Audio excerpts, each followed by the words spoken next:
delight welcome to Leah Buley.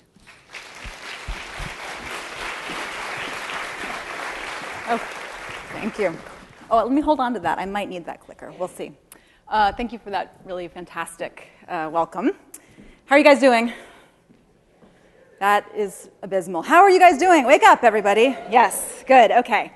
Well, I am thrilled to be here personally because the good folks at iSight have given me an opportunity to talk about something that is very near and dear to my heart, which is basically my own journey in user experience and how I have found my way towards being an agent of change in organizations large and small. So I want to share that story with you guys, and hopefully there will be some elements that are relevant for you.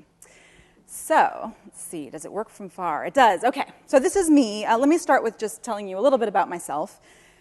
My name is Leah Buley. I live in San Francisco, not too far away, and I work for Intuit, which is a company that makes financial software to improve people's lives. Some of our best-known products are TurboTax, QuickBooks, Quicken, things that perhaps you guys use. And I've been designing products and services of a digital nature for about 15 years. But I didn't start out actually as a designer or a user experience person. I started out as a front-end engineer a long time ago. Or maybe even a better word would be like HTML hack. I was a very self-taught individual. And I really enjoyed the process of making websites, web apps, stuff like that. But eventually I started to feel like I wanted to have a little more influence over what got designed as well.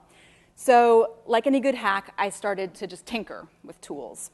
I started playing around with Photoshop and Illustrator and Visio and pushing elements and pixels around the screen. And at the same time, I was reading a lot of blogs and discussion forums, and I discovered this term that was like nirvana for me, user experience. It was so exciting to me when I sort of first learned about this concept because I felt that it encapsulated everything that I valued and held dear. This idea that we can make technology more humane, more enjoyable, more productive for people, and that it doesn't have to be degrading to be kind of working with software. And I wanted to be a person who helped make that possible. So I made it official. I decided to kind of make the transition from being kind of a code jockey to more of a designer. And I started on my journey as what I would consider a user experience team of one. And what that meant for me was that I worked in a number of different organizations over a period of time where they didn't necessarily know this term user experience or didn't necessarily believe that it was something that they needed, but I thought that I was a secret covert operative, bringing it into the place, nonetheless. And it was interesting work. It was really fun work. I was doing a lot of kind of user interface design and trying to make products better and trying to work from the ground up. But at the same time, it was often very frustrating because I felt that I was trying to convince people of something that they didn't believe or understand. And that made me feel kind of embattled. And furthermore, I didn't always feel super confident that I was doing it right or that I had all the kind of credentials and bona fides to do it really well. And I would go to conferences and I would talk to other people doing this work and I would hear the same point of view. It's like, why don't they get it? I have to convince them. It's so frustrating. So that kind of frustration eventually led me to want to grow professionally. And so that's when I left my journey as a kind of serial UX team of one, and I joined a user experience consultancy called Adaptive Path, based in San Francisco, where I felt like I would surely learn how to do UX the right way. And it was a really interesting experience because the first thing that I saw was that I came at the process of user experience from the screen first. I would kind of get a design challenge. I would sit down in front of a monitor. I would put on my headphones, and I would sort of push pixels for days trying to figure out what the solution to that was. And what I saw at Adaptive Path was that the stuff you make on the screen, the resulting products, digital products that end up on a screen, they are merely the output of a lot of other thinking that has to go into that process. The kind of the wireframes that you lay out, what those really are a manifestation of a number of business needs and user needs coming together to form real and concrete constraints. The screen that you design is actually the output of a whole process of synthesis, iteration, refinement, simplification, and that process involves other people giving input into that process. The screens that you design are really ultimately just moments in what is effectively a broader experience. And if you can pinpoint those interesting moments, that helps you to identify what information, what affordances, what pieces are really important in those sort of screens or designs, those really tactical outputs. And finally, and perhaps most importantly, what I learned at Adaptive Path was that when you are designing a screen, when you are designing a product, if you're doing it from a truly user-centered point of view, you are asking an organization to change the way it thinks about its customers and the way that it works. And that's a really hard thing to do, really ambitious thing to do. But it's what's required to achieve the kind of goals that we have as people who care about user experience. So that was an eye-opening experience. And what happened for me was it made me realize that a lot of the thinking that I was doing at Adaptive Path could actually have been totally applicable in my roles as a user experience team of one. I just didn't necessarily know it at the time. And so that led me, fast forward to today, to I work at Intuit, but I also recently wrote a book for Rosenfeld Media called The User Experience Team of One, which encapsulates many of these ideas. 1 second. Yeah.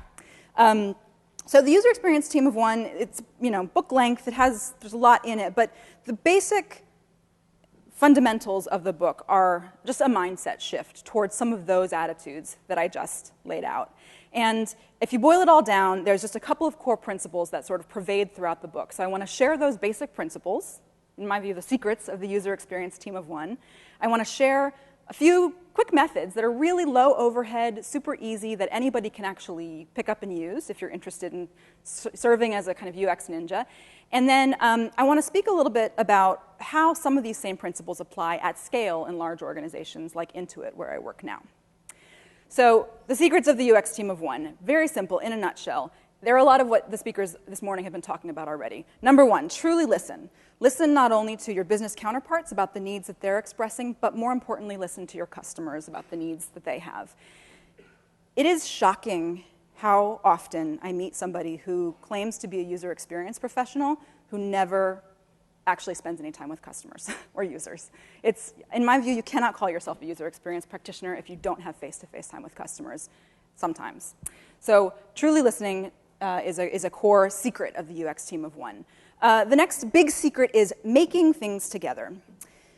That process of sort of synthesis and iteration and refinement and simplification that I mentioned, that works better when there's more than one person doing it.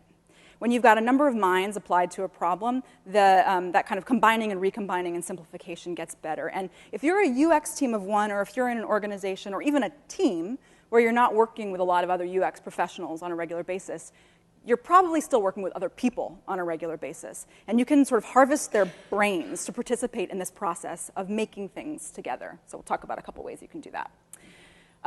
The next sort of secret of the UX team of one is a little paradoxical, I think, which is helping the people that you work with identify what's sort of most important in the user experience and to identify what's good enough to get right versus what doesn't matter so much. I think when I first started doing user experience work, I felt that my job was like a Tetris game to cram as many features and requests as possible into like the least offensive design you could create. And I think the reality is our jobs are to help our organizations understand what elements are most important in the user experience and what we can do less of or not so much of or not so well, and it's just fine. So that sense of prioritization is really important. And then the last secret of the UX team of one, which encapsulates many of these ideas, is just bringing everyone into this process so it's not a black box and they can feel like it's their process too. So let's talk about some quick methods for how you can do this. And we'll start with the last one, inviting people in. It doesn't actually have to be that complex. Even really simple structures like workshops where you get everybody to come in for an hour and paste up all the kind of sort of moments of your experience, the most important moments of your experience on a wall, and invite a cross-functional team to identify what's good and identify what's bad can be a really powerful way to start a discussion about how you can improve the user experience. So you can give them 2 colors of sticky notes. You can say, these are the bad sticky notes, these are the good sticky notes. Write everything you see that's bad, write everything you see that's good, and we put it on the wall. And that forum for a physical and kind of interactive discussion is a way to get the ball rolling on inviting people in. Another technique that I think is kind of interesting, starts in a kind of personal place and then it kind of gets more outward focused, is a UX questionnaire. And this idea is just super simple. Ask yourself some basic questions about the product and do it with some rigor. And You can kind of, maybe the questions differ based on what your product is, but some sample ones might be, who is the team that I have to work with on this product? Who actually gets to make decisions about this stuff? What is our strategy in the market? Why do we think we're different from our competitors? What's special about us? What are the most important tasks and scenarios that are critical to this user experience? What are our business goals? How will we measure success? What are our users' goals? Do we know them? Have we validated them? And asking those questions, maybe you don't have all the answers right now, but it helps you to realize there are people in your organization you probably need to reach out to get more information. So it can be a catalyst for you to seek out more data, which is great.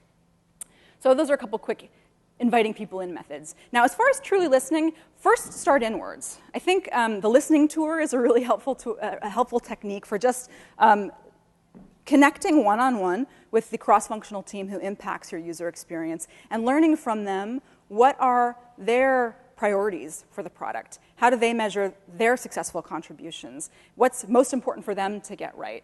What's least important for them to get right? This is a great way for you to build some relationships and build trust, which is important. It's a great way for you to identify if there's a lack of shared vision. It's a great way for you to understand what's motivating engineering, marketing, product management, et cetera. But that's just inward-facing. The most important piece, of course, is to be outward-facing. So user research, I think, is the core of what we do, obviously. And I think it's common to think that if you want to do user research right, you have to invest a lot of time and a lot of money, and you have to recruit in this very rigorous way. And those are good, but if you can't do that, that's still not an excuse for not doing it. So even kind of quick and dirty research can be very effective. Rather than taking the time to create a massive protocol, you can quickly do a mental model of some basic questions or assumptions you have about who your users are, and then think about how you can go out and validate or get more data on that. Often just going into the field and going where your users are and kind of observing can be a really interesting starting point. But what I find actually is that once you go out into the field, almost like an archaeological expedition, if you can sort of bring back proof, it's very exciting for people. I found a three-toed sloth. They exist. There is a whole new kind of island colony out there. And so what I like to try to do is bring back artifacts from the field that help people understand customers' needs and points of view more kind of deeply.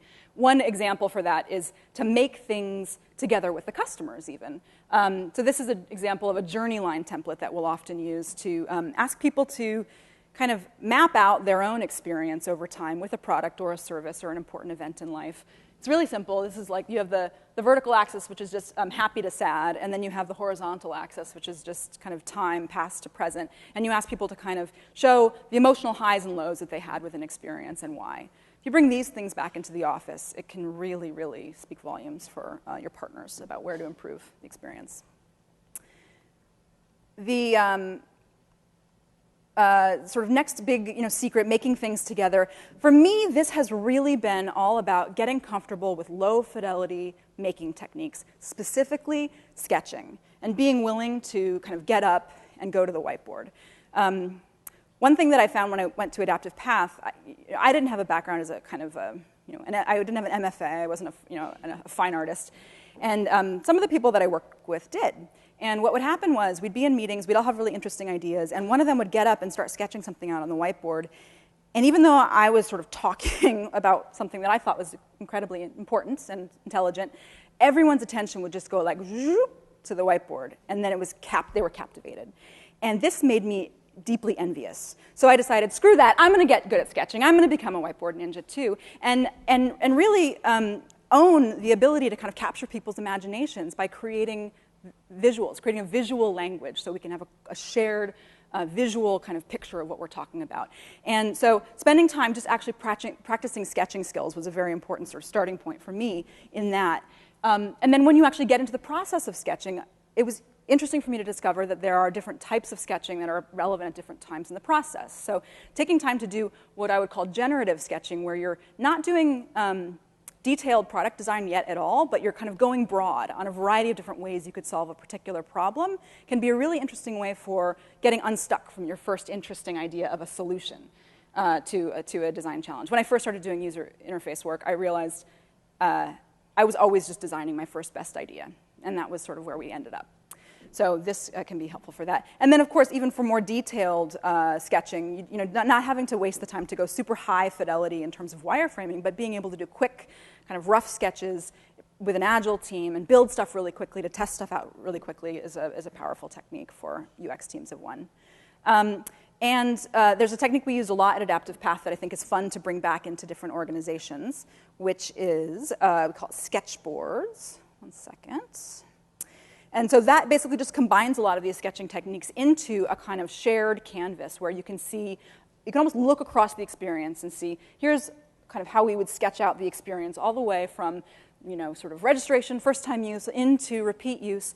And then further down the canvas, you can see different explorations at each point in the process for how you could do that. So maybe the first time use we do, as few clicks as possible, or an alternative would be that it's more of a questionnaire style, or an alternative would be, X, Y, and Z. So you can use this interesting kind of large-scale canvas to help a team see the variety of possibilities inherent in a design solution. And then lastly, a couple quick techniques for recognizing good enough. I think the most important thing, actually, I still go back to testing. I think the user experience field has had a bit of an allergic kind of reaction to usability of late because it minimizes what we do. But then at the end of the day, if you can validate that the most important tasks are actually possible to do, that can be sort of a silver bullet in your organization. So that's, I think, a really important technique. Another interesting technique, and I love that Leslie Motto was talking about measuring. This is a really lightweight and somewhat unscientific way to measure, but to at least introduce the thinking into your organization, is this concept of a UX health check, which was first introduced at Comcast by two designers there, Livia Labache and Austin Govella. The idea is basically you get a cross-functional team together, you break your product into different sections, and then you say, this section, we want it to be like as good as the Facebook wall. That section, it should be really as good as like Amazon's checkout process. This section, it should be as good as the iTunes cover flow experience. And then for each section, you say, how good are we? And you kind of measure that delta, and you talk about how you want to get better. So it's a kind of thumb-in-the-wind way of measuring how you are, but it's at least a way to start a conversation about what good looks like and to measure that change over time. So those are some quick methods you could bring back home if you wanted to. It happens from time to time that I meet a joker from the peanut gallery who says, you're not a UX team of one anymore. How does any of this apply to what you do? You work in a really big company. And it's true. So Intuit has a big mission. We're there to improve people's financial lives. It's publicly traded, and it's got big revenue expectations. We make $4.15 billion each year, and we need to make more. We've got a lot of employees, which is a hell of a lot of people to bring in and make things with. So how does this work at scale? Well, Intuit actually has a really unique innovation culture, and I would love another 20 minutes just to talk about that in its entirety. But one particular aspect of our innovation culture is a program we call Design for Delight. And the idea of Design for Delight is actually, it's that Intuit believes that design thinking should be a capability that every single employee has access to. So a number of people have gone and gotten training at the Stanford D School kind of design thinking program, and they came back in and trained up people throughout the organization in, certainly in product development and design, but also in legal and finance, in HR, in facilities, in all kinds of places. They trained these people up on the methods for design thinking. And the idea then is that those people serve as innovation catalysts for creative problem solving wherever they are in our organization. And the whole premise of Design for Delight at Intuit is that there are 3 core principles, and if you learn those 3 principles, there's a bunch of methods in any of those principles, but as a catalyst, you just re-anchor to these principles again and again and again. The first is deep customer empathy, so being willing to go into the field. And based on this principle, Intuit has operationalized extremely, extremely fast customer access. We have the ability to kind of put in a request and then get access to customers just within a day, or within 4 or 5 days on average. You can kind of be out in the field with a customer. We also have office hours where we bring people in regularly on Tuesdays and Thursdays, and they're just available in our labs for us to test ideas with. So interesting ways to kind of get good customer empathy. The other principle is go broad to go narrow, which is kind of similar to the generative sketching concept, to commit to have a lot of good ideas before you refine on any one particular solution. And then the third principle is rapid experimentation with customers. And we have gone after this one like gangbusters, in particular aligning with lean startup methodologies and forming our own lean start-in program where teams do really rapid experimentation. So this can be operationalized in a pretty big way, but when you get right down to it, it's still those same principles. Deep customer empathy is about listening. Going broad to going narrow is really about making things together as a team, kind of being in a generative way. Rapid experiments with customers are about knowing kind of what the most important thing is to get right and learning whether you've gotten that right. And the whole core concept is about bringing people into the process. So that's the kind of the way we do it at Intuit. But it's, again, just these 4 secrets. So the main thing to remember is you have it all in you. If you care about user experience and you're passionate, it isn't actually about being a fantastic fine artist. It isn't about being a totally amazing HTML kind of ninja. It's about the right mentality and about a kind of open and sort of receptive attitude. If you're interested in the book, you can use this discount code for 20% off. And I borrowed liberally from the Noun Project, which is a fantastic resource when creating this deck. So here's attributions of all the beautiful artwork that you saw in this. If any of you are interested in chatting with me more, feel free to get in touch, and thanks so much for your time.